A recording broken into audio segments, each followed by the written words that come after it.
Namaskar viewers, hello and welcome to Sansad TV. I'm Teena Jha, you're watching Perspective. Today we mark a historic milestone, a decade of digital India. Launched in 2015, what began as a government initiative has today become a people's movement. From real-time payments to remote governance, from Aadhaar to ONDC, Digital India has reshaped the way 140 crore Indians today live, work, think and connect. So it's not just been a decade of digital transformation, but a decade of empowerment, inclusion, and in many ways, innovation.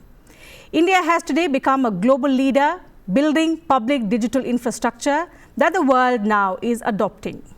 So exploring this transformational journey and what lies ahead in the next chapter of the digital revolution in India is what we're going to get perspectives on from two distinguished guests joining us on the program. It gives me immense pleasure to welcome on this edition of Perspective Mr. Abhishek Singh, Additional Secretary in the Ministry of Electronics and Information Technology and Director General of NIC.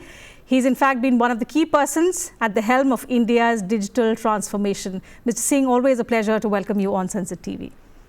And I'm also delighted to welcome Mr. Sharad Sharma, co-founder of iSpirit Foundation. Mr. Sharma, glad to have you with us on this telecast as well.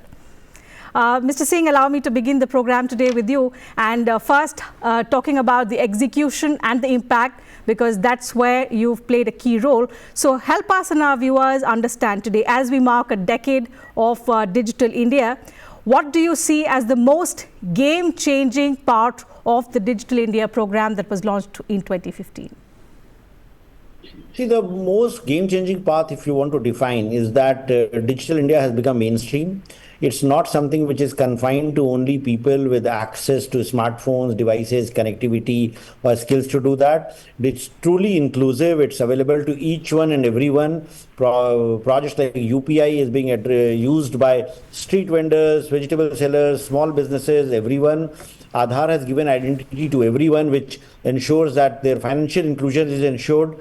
The 510 million 51 crore Jan Dhan accounts which are opened, the direct benefit transfers which really empowered people, the ONDC e-commerce democratizing the way e-commerce is run, DigiLocker enabling paperless governance. So all our projects are truly empowering in the sense that it's not confined to elite few. It is reaching out to the millions of people across the country. It is helping India getting more connected, India getting more digital, our economy, the unorganized sector coming into the organized sector, and laying the foundations for building a Viksit Bharat as we move on the journey towards that. So when we talk about the significant transformations and India's DPI, few important highlights that come to mind are platforms like Aadhaar, CoWIN, also the DigiLocker, something that's being hailed as a landmark initiative. Talk to us about how India's digital platforms are not just being studied globally, but also being adopted by several countries. And what is it that makes India's digital stack so unique and so scalable? What is it that has generated so much interest in India's digital public platforms?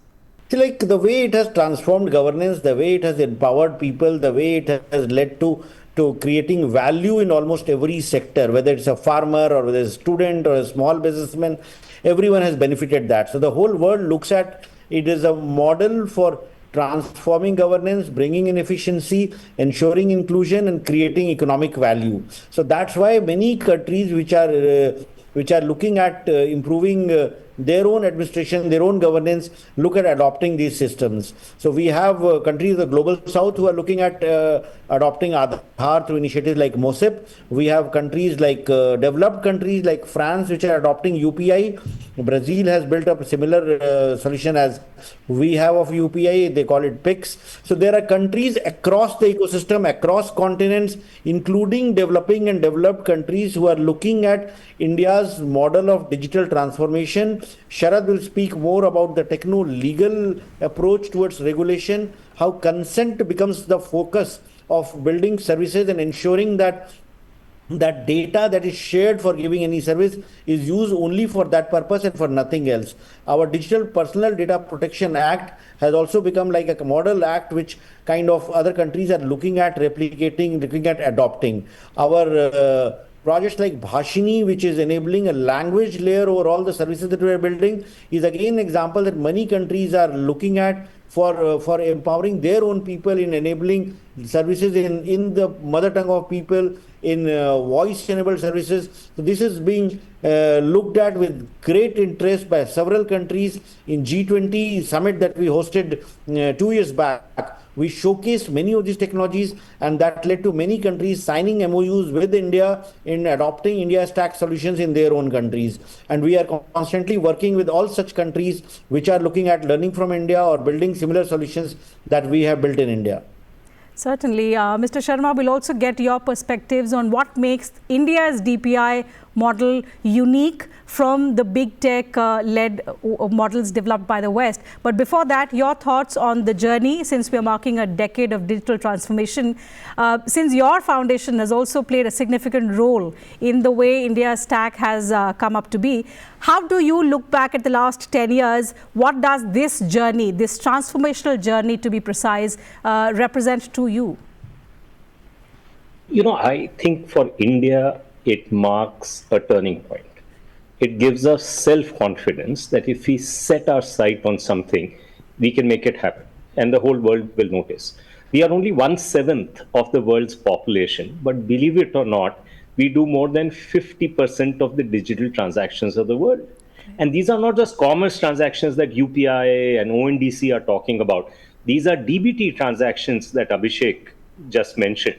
And we are leaders in DBT transactions. And for DBT to work, somebody has to pay taxes. We are leaders. More than 50% of the world's tax-paying transactions happen in India by volume. So in all facets of digital, we've been able to make a difference. And why has that happened? There are two things to keep in mind. First is that behind all this, there is a deeper soch. Iske piche soch hai. You know, like a yoga, which has yoga asanas, 84 asanas, but there is a common yoga sutra behind it. And if you really want to get the full benefit of yoga, then you must follow yoga asana and yoga sutra. Similarly, in our digital journey, there are DPI sutras. There is this common thinking that is behind everything that we do, which is that it will be modular, it will be interoperable, it will be based on design principles that we have cleanly outlined. It will be regulated using techno-legal regulation. There are a bunch of things that are part of this. So when this combination of new way of thinking, new soch, new principles, new protocols, and its manifestation that suits the common Indian, that combination is unique. Nobody in the world has thought of it like this. Then obviously, when world wakes up 10 years later and say this country, which was not so prominent in digital, is now the hero of digital, we must find out what they're doing. And when they find out, of course, there is a desire to replicate it. And therefore, there is traction, as Abhishek just mentioned, in many, many countries, a variety of countries. We have, developing countries, we have middle-income countries like Vietnam, we have high-income countries in the West. All of them are looking at this, and they take different parts of India's stack, but nevertheless, they're very interested in our approach to digital, which has been a breakthrough approach from the traditional approach that existed before. Absolutely. And if we talk about the access and inclusion, something that both of you also spoke about in the first round of questions, Mr. Singh, so when we look at the numbers, and this is where the Prime Minister also asserted that this transformation in the last decade or so does not just reflect in data and in the dashboard, it reflects in the way people's lives, and 140 crore Indians' lives have been transformed particularly. So in terms of access and inclusion, a lot has been achieved. Now, the next big question is, how do we make sure that this interaction between the government and the citizens is more meaningful, and especially in context of a meaningful participation from the women who we want as leaders, from the marginalized communities, from perhaps those who still remain on the sidelines and are waiting to be part of the mainstream? If you look at the entire Digital India program, our whole approach has been to ensure that inclusion is always the focus. Like when we started building digital government services, immediately we thought of like, how do we ensure that people who don't have access to smartphones or computers or connectivity, they live in remote areas or they don't have skills to access that, how will they access services? So towards including them, 500,000 common service centers have been set up across the length and breadth of the country. So there is a CSC center which is there within 1 kilometer of in every village of this country. So a person can go and get assisted access. Then the other key focus was that if we have to really empower people, we have to build services in different languages. And now with artificial intelligence and the India AI mission projects like Bhashini, what we are saying is that the remaining 500 million people, like almost 90 to 97 million people, 90 to 97 crore people are already connected on the internet. But the remaining 50 crore people who are yet to be connected, they will require a voice interface to access services. So we are building that interface also. Bringing services like there is a project called LOC-OS that we implement for Ministry of Rural Development that is not as well known as the other flagship projects in Digital India. That is empowering almost 80 lakh self-help groups which are there in this country. So women who are saving money, their entire operations are digitized through that project and they are able to do transactions, they are able to get loans through that project. If you look at a project like Poshan Tracker, almost 12 lakh Anganwadi workers daily enter data about nutrition at Anganwadi centers across the length and breadth of this country. So again, these services empower people at the last mile, whether it's newborn children, whether it's pregnant women, whether it's self-help groups, whether people living in remotest corners of the countries. So Digital India ensures that everyone is covered, everyone is included, and the whole barrier, the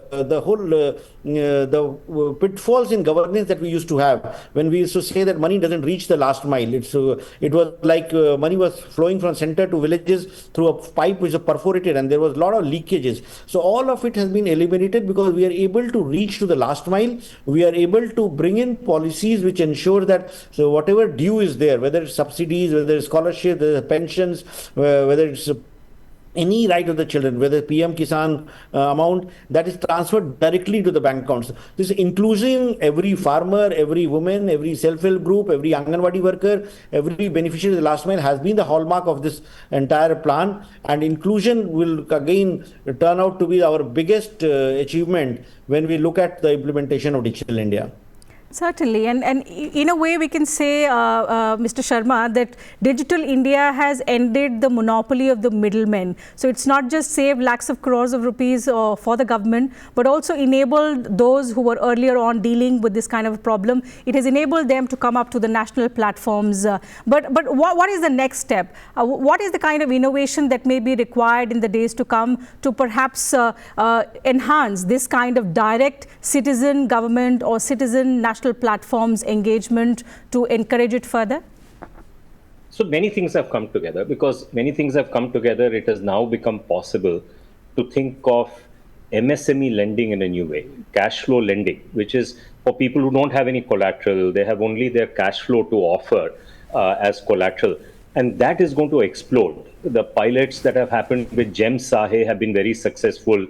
Siddhi has done GST Sahe. And soon the MSME ministry is going to launch, I think in the coming weeks, MSME Sahe and many more. So this will be very important. There's another aspect that I must talk about, inspired by India Stack and this thinking of public-private. This is not public or private. It is public and private. In almost everything that has happened, there's a place for both. You know, the government has provided the infrastructure, and in many cases, the innovation has been done by the private sector. UPI is a great example. Most of the apps that we use are coming from the private sector, but the infrastructure and the protocol that we have is coming from the public, the government. So this combination has allowed us to reimagine how will we do telecom equipment, and particularly in mobile telecom equipment and telecom stack has turned out to be a success story. And for the first time, when we used to be completely dependent on foreign players Huawei, Ericsson, Nokia, and Samsung for our telecom equipment. That is beginning to change, and Indian companies, some of them small, some of them startups, some of them bigger ones, are beginning to serve the Indian market. And it is quite likely that we will be able to go global in a very big way. So this innovation model of public and private, the new innovation model, is proving its worth in areas beyond digital. And why is this important? As we look ahead, you know the geopolitics of the world today, and technology sovereignty, strategic autonomy is going to be important for us, not just in traditional defense areas, but in many other technologies, because all of these technologies have a role to play in the future of India, and many of them are dual use technologies. So in all of these technologies, including what Abhishek drives as the AI mission, it gives us an opportunity to rethink how can we emerge as potential leaders in the future? How can we have strategic autonomy in these areas? How can we be one of the 3 or 4 countries in the world that will play a meaningful role to do this while we serve our own population? So this formula that we are talking about is going to be the real legacy of the digital revolution. Digital revolution is an unfinished revolution. I think it will play its role in the coming years. But when we look back 10 years from now, it will be this formula, this playbook that we have got that we can apply to new sectors that will also turn out to be important. And also, I'll end with this, saying that, look, it has given new energy. Today, Abhishek will confirm this when we meet these young engineers. They're no longer making a beeline to go to the West. When I could go back 25 years and say 80% of the good engineers would leave India and go to the West.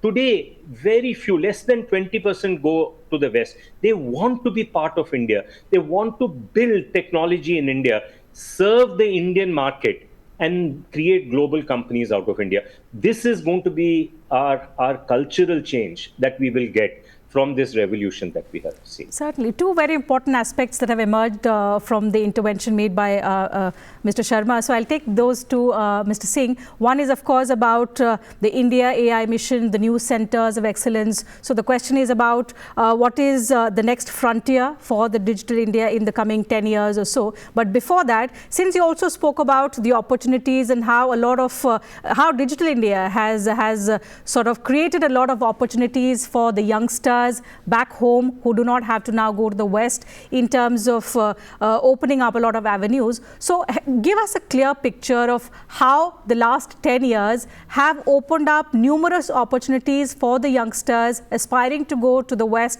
for better opportunities, to stay back, stick around, explore the newer avenues because of this program, and especially in tier 2, tier 3 cities. What have we done that we were not doing earlier to support digital skilling in these areas, and if you may also include the grassroots level? Digital India has, of course, been transformational, but along with other policies, whether it's for Startup India, the startup mission that was launched by the government around the same time, then the whole effort towards ease of doing business, expanding the educational opportunities, expanding the network of IITs, making more investments in research and development, setting up initiatives like ANRF, Anusandhan Research Foundation, all has led to kind of there being many opportunities. Like Sharad mentioned, if we compare to 25, 30 years back, the options for many of us who graduated from IIT was to either go abroad or look for civil services and other options, or go for marketing jobs. Right. But today, entrepreneurship has become a big opportunity. When I go to IITs now, when I interact with youngsters, they are not looking for regular jobs, 9 to 5 jobs. They are looking for creating value. There's funding support that is available from schemes within the government, whether it's the TIDE scheme in METI, or the Samrid scheme, or the Startup India scheme. And there are measures which allow startups to bid for government projects. There are hackathons that are held. There is a opening up of sectors like defense, opening up the IDEX scheme in defense. or the space research, opening of those sectors. So the number of opportunities that have opened up are much more than it what is to be. And then if you couple it up with the proactive schemes of Digital India, which provides the common infrastructure, common platform, so that everybody does not need to invent the wheel. They can use the identity layer or the payments layer or the data layer that is made available. Or if you look at the AI mission, the compute platform that is being provided, the datasets platform that is being provided. So all those things become a place where entrepreneurs, young engineers, young minds can make that their playground. And with the funding coming from VCs and all, they who are also looking at opportunities in India, India becomes like a very active space for innovation, for entrepreneurship. So that has given a lot of wings to the minds of the young engineers, and they are ready to fly and they are ready to create value within India. We are seeing, like in India AI mission, when we published a call for proposals for foundation models, many students who were like doing well in the valley and also studying in Stanford and all, they are also wanting to come back to build solutions here. So that's the kind of positivity that has come in with the government providing the enabling ecosystem, the funding support coming in, and startups and young engineers being able to build value. So I think that's again a shift that has happened in the last 10 years, which makes the future looks promising, and India being ready to harness the potential that we always talk of, the demographic dividend that we have, the young population that we have, the young talent that we have. So that's the opportunity that's like unfolding, and this will contribute a big way in the years to come in making India a developed economy. It certainly has over the last decade, and the kind of transformational impact that it has had. So taking on from what the Prime Minister said, Mr. Singh, about how it started with a government initiative back in 2015, but it's become a people's movement, and that's why the change is much more visible, not just in terms of data, but also in terms of the lives, how it's impacted. If we talk about the road ahead, what should be our collective priorities in the next decade? See, like one key hallmark of the feature, in fact, Sharad mentioned about the public-private partnership, like how the Digital India is a story of not only government intervention, but also the active participation of the private sector. But I would also want to add a third dimension, like it's a public, private, and a not-for-profit sector. In fact, there's a lot of civil society or not-for-profit organizations like iSpirit Foundation, that Sharad represents. They all joined hands, and it was joined hands with a mutual feeling of trust. It's not that if somebody from outside the government is suggesting something to people within the government, we will not take their advice. So this whole change of mindset within the government, especially in the digital space, kind of led to we being able to do things much faster and much better than what we would have otherwise done. And if we continue this whole of India approach, like very often within government we call it a whole of government approach, but we continue on this whole of India approach in trying to take positive suggestions and advice from whichever sector they are coming in, from the private sector or from the not-for-profit sector, and build it into our policies. We will be able to architect a digital strategy and a transformational strategy, which will be much more realistic, much more practical, and much more capable of delivering the objectives that we are trying to do. So I think my biggest excitement and hope is that we'll be able to move on in that direction with the collective strength of Indians across, whether in India, in any sector or abroad, and build up build upon on the digital foundation we have built to build up the future India that we all dream of.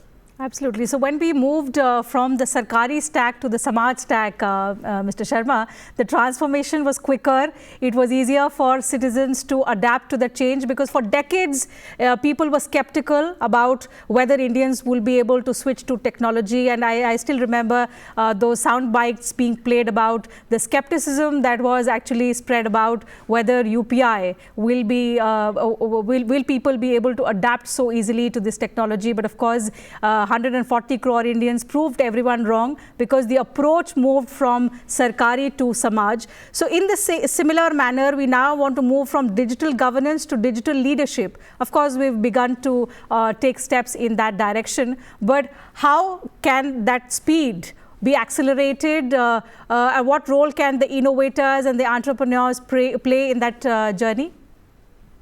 See, first I have to acknowledge that it takes two to tango, as they say. Right. And I think, officers like Abhishek have been very instrumental, right? Because they've been willing to break the mold and think in a new way. And think what has happened here. What has happened here, and this is not unusual if you look at our long history. Different states have different cultures, but there's the same cultural theme that is running across all of India, right? Isn't it? We have one civilizational state with manifestations that are different. Digi Yatra is with Ministry of Civil Aviation, UPI is with Ministry of Finance. There are other things like identity, are with Mighty. Some parts of data, DEPA, are with Mighty. There's another part of geospatial, which is with Ministry of DST.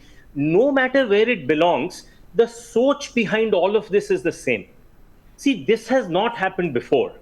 This idea in this technology world that we can have a single kind of a underpinning soch behind it, although the manifestations are different. Earlier, everybody would be involved in turfism and trying to do it their way and only their way. This has not been the case. This has been an act of collaboration that I don't think we have seen in recent past in the country. As Abhishek said, it's a whole of country, it's a whole of nation approach. And I think this then allows us to aim for bigger things. And the bigger things is, why just digital? Why can't we do it in new technology areas that matter to us? Obviously, AI is there. Obviously, quantum is there. Why can't we be big in drones? Why can't we be big in so many other meaningful areas that are going to be important for the life of the nation as we go forward? So this gives us a template that I think we will be able to use as we go forward. We will look back to this. I like to use a sports analogy. Once we started winning in badminton because of the academy that was set up, that gave us confidence that if you can defeat Chinese in badminton, which was considered an impossibility, then why can't we do well in other sports? Absolutely. And that gave us the opportunity. And today we have a Khelo India movement that is making a difference. You see our Asian medals tally, it's like this. So I think this is a start of something bigger in the country. And this whole of nation, whole of India approach, involving all the stakeholders, being relentlessly focused on our own people and to add value to our Indian citizens who would not be getting this value from any other way of doing things. These are elements that will hold us in good stead. And we will look back and remember this moment for that more than anything else. And especially in context of the Prime Minister's assertion time and again that we are moving from India first to India for the world. And that is what our focus on, that is what all our initiatives are towards. This big change that is happening is that you see amongst all of us, we are comfortable being rule makers in the digital world rather than, rule takers.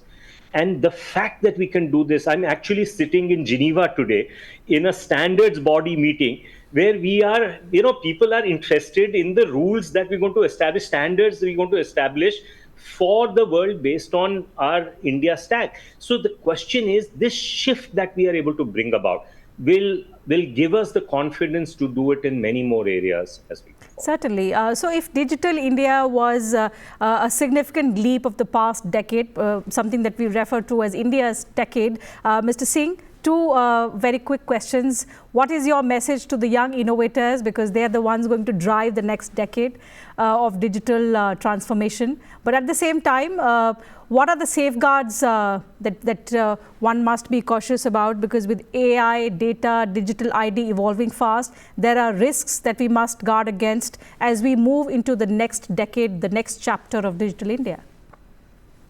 Like, as we have already mentioned a lot about the opportunities which are there to build on the existing platforms and the existing opportunities which are there. But whichever startups and whichever entrepreneurs are planning to build for India, two cautions that one should take. One should not do shortcuts.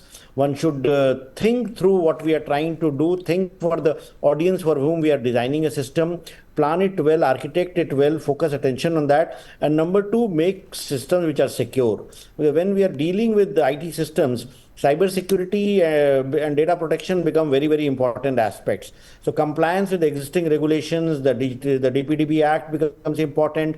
Building secure applications becomes very important. Like on one hand, we do take pride that we have so many digital transactions happening every day, billions of transactions happening a day, so many digital payments happening every day. But at the same time, time, there's always the risk of cybercrime, there's always the risk of cybersecurity.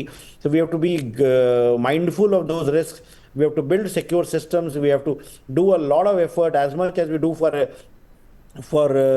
promoting digital transactions. We have to do as much effort which agencies like I4C are doing for preventing cybercrime, for making people be aware of the risks which are there in the digital world, ensuring that harassment, bullying, child pornography, child sexual abuse, these things are restricted, and whosoever indulges in that is acted against promptly and quickly as per the law, as per the IT Act. Then there are issues of deep fakes, the issue of misinformation. So while artificial intelligence, other technologies give us a big opportunity on one hand, at the same time, we also need to build tools and frameworks which ensures that misuse of such tools is not there. While we are promoting innovation and while we are driving such solutions, restricting misuse or abuse also becomes as important. Right. So although whether it's government department or whether it's IT companies or startups, when we are building such solutions, we also have to be aware of the flip side and take necessary actions to avoid any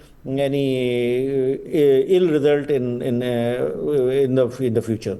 Absolutely. I think what's important, and something that the Prime Minister also said in an article that he's written, marking a decade of digital India, is that what the focus of the young innovators should be on building technology that unites, that empowers and that uplifts, because that is what is going to propel this journey, accelerate this journey of the past decade into the next frontier of digital India. With that, we'll have to wrap up the conversation. Time allows me to take up only that much on the program. Thank you, Mr. Singh, Mr. Sharma, for joining us with your valuable insights, talking to us about this wonderful and transformational journey of digital India. To you viewers, thank you very much for your time as well.